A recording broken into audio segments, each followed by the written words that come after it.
So many poor, rich people, millionaires and billionaires, not even a cent you can get out of them.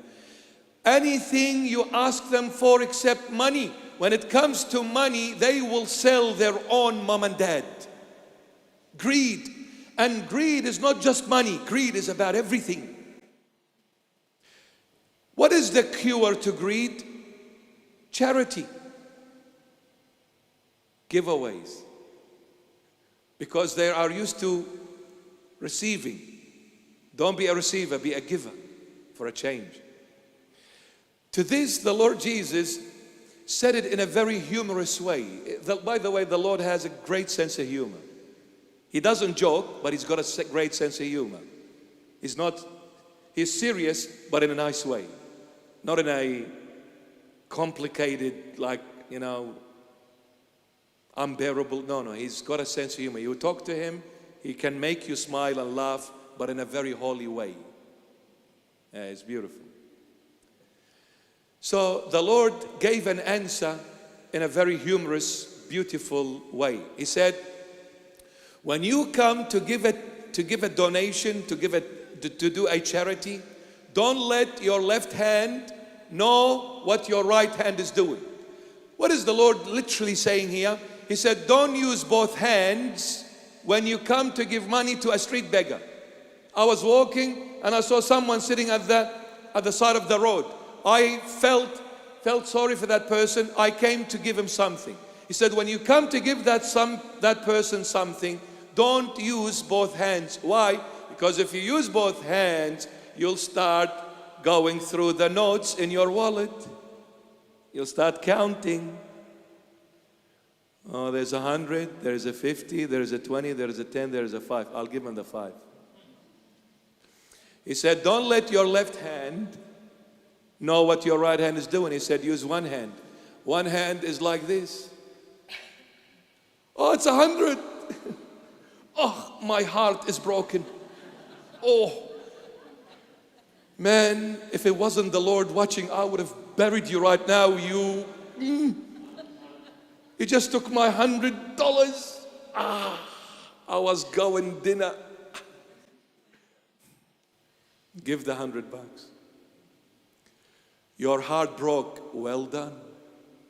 Beautiful. Now you are doing the right thing to heal yourself from this delusion called greed. It's a delusion. You know, it's extremely funny, but it's not funny. But it's funny. What's funny and not funny? The human's mentality.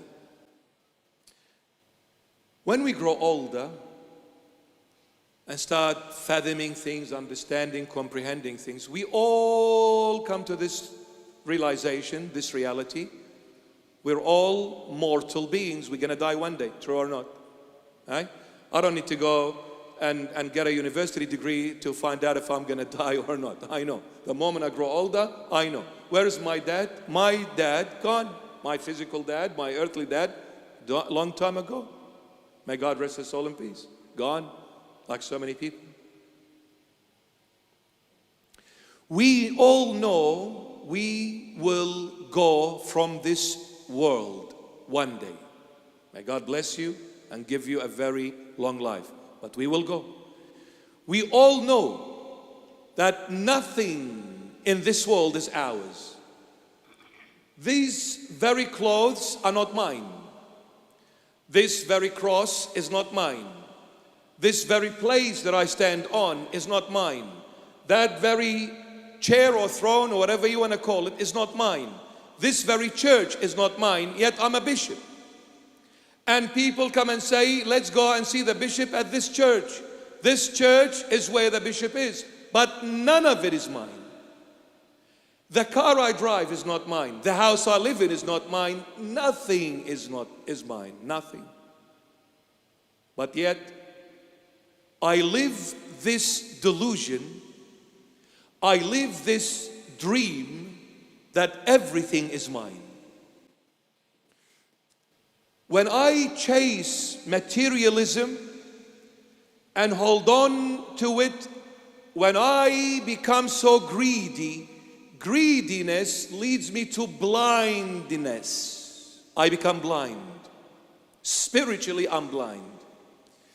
Because what happens, my beloveds, when I am not a giver, I always wait to be a receiver. What happens with someone who just wants to take, never gives? He is living a lie. It's called a lie. See, in Arabic, in the Arabic language, how many of you speak Arabic and read and write here? You understand? Very good. Excellent. You see, in Arabic, a charity or a charitable deed or an almsgiving is called Sadaqa. This is in the formal language, Sadaqa. Now, Sadaqa, this word literally derives from the word sidq. What is sidq? Someone who is truthful. So, a charity, a charitable deed, when you give, when you donate, in Arabic, literally, it is called truth. And when you take, not give, what is the opposite of truth? Lie. It's a lie. So when you are just a receiver, not a giver, you are living a lie. What is a lie? A lie is a dream. What is a dream? A dream is a story with no basis to it. I'll explain. I slept and I saw this dream. In this dream, I saw I was a king. Hello, Habibi. How much you want? $100 million? No problem. In the dream, I'm a king. Now, when we dream, while we are dreaming, we don't realize it's a dream. To us, this is it. This is the reality of everything. This, I'm a king, man. I believe it. I'm living it. No one can tell me otherwise. And as I am enjoying this kingship, my mom, God bless every mom, my mom comes and taps me on the shoulder and says, "Wakey, wakey, it is Sunday, we're going to church." Okay, boys and girls, we're going where? To church, yes? Not anywhere else on a Sunday. I kill you. My name is Ahmed, Allahu Akbar. So my mom tapped me on the shoulder and said, "Wake up, we're going to church." The moment I opened my eyes, I'm a cleaner, not a king.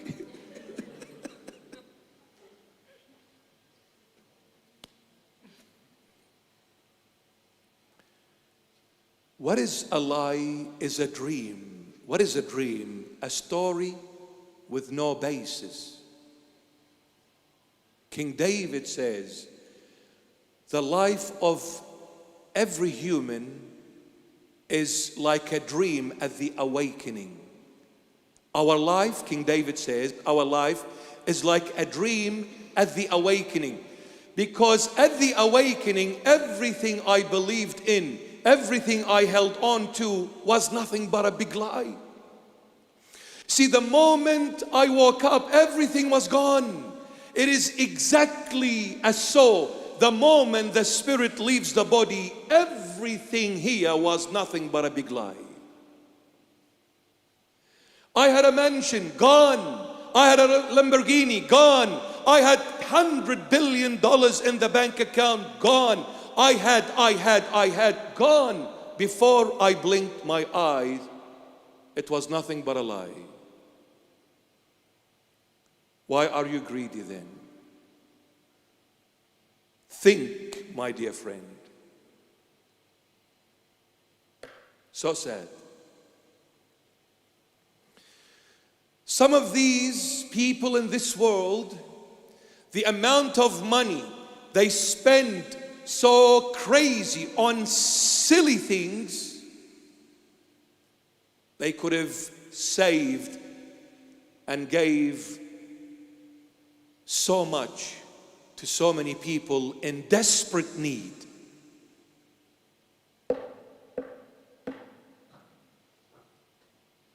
They're spending billions in sending rockets into space. That's a sick mentality. Sick. They're spending billions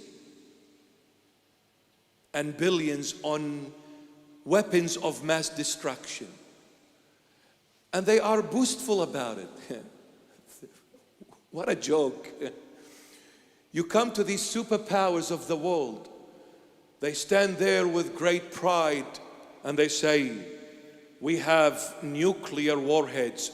The submarines can fire from beneath the waters. This rocket can travel continents with a nuclear warhead in it that can wipe Australia, that can wipe America, that can wipe any country in this globe.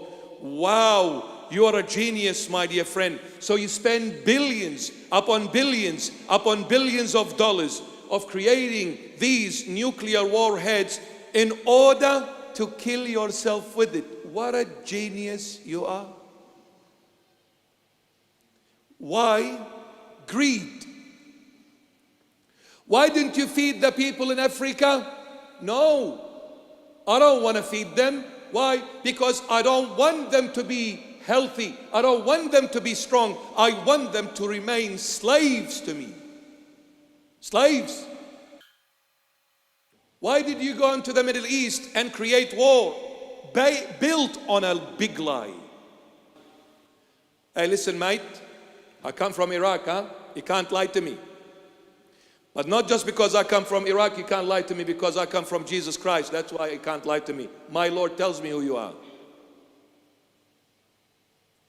Iraq has never ever had weapons of mass destruction. Never. That was the biggest lie ever. Did you know they killed over 3 million Iraqis based on a lie? 3 million. Anybody made a big deal out of it? No. What they did in Syria, what they did in Lebanon, greed, biggest lie. I'm not saying for people to come and argue, say, you're saying the truth or you're not saying the truth. No. I don't care. I know it's a lie because I know you guys. I don't need anyone to come and tell me. You may say, you're not a doctor. I'm not a doctor. My dad is. You're not a scientist. My Jesus is. You're not a prophet. My Jesus is. You don't know everything. My Jesus knows everything because he's God. And my God told me. So when my God told me it's a lie, then the whole world comes and says it's not, means nothing. But why all these lies? Greed. Greed. We make more money. Money gives me power. Power gives me control. Enslaving people. And I'll leave you with this. That was very dangerous. I'll leave you with this. When we read in the book of Genesis, chapter 1, the days of creation. 6 days, and then the 7th day, God rested. Day number 1, God called it good. Day number 3, God called it good twice. Day number 4, good. Day number 5, good. Day number 6 called it very good. Why? Because Adam was created, the image and the likeness of God, the Son of God, the Son to God. That's why it was very good. This is my son. Day 2, God called it nothing. Neither good nor bad nor anything. Why? What happened in day 2? God created the firmament and waters above the firmament and waters below the firmament. Above and below. Now, what are these days? One day we're going to talk about this. What are these days? What's day 2? Waters above and waters below. Waters above, master. below slave. God is saying, the day that comes, any human being, any of my own creations, any human being that enslaves another human being, that day will not be written in my book. I'll wipe it out of my book. It doesn't exist. Because I, God, never created the human to enslave his own brother human. I created you to be all equally brothers and sisters, loving one another. The only one who should rule over your life is I, God, the very creator. The day any human enslaves another human, that day in my book, I, God, does not exist. I'll wipe it. Because I will never accept humans enslaving humans. I will never accept that. Because love never enslaves. Love sets free, doesn't enslave. Love turns you into the son, free in your Father's house.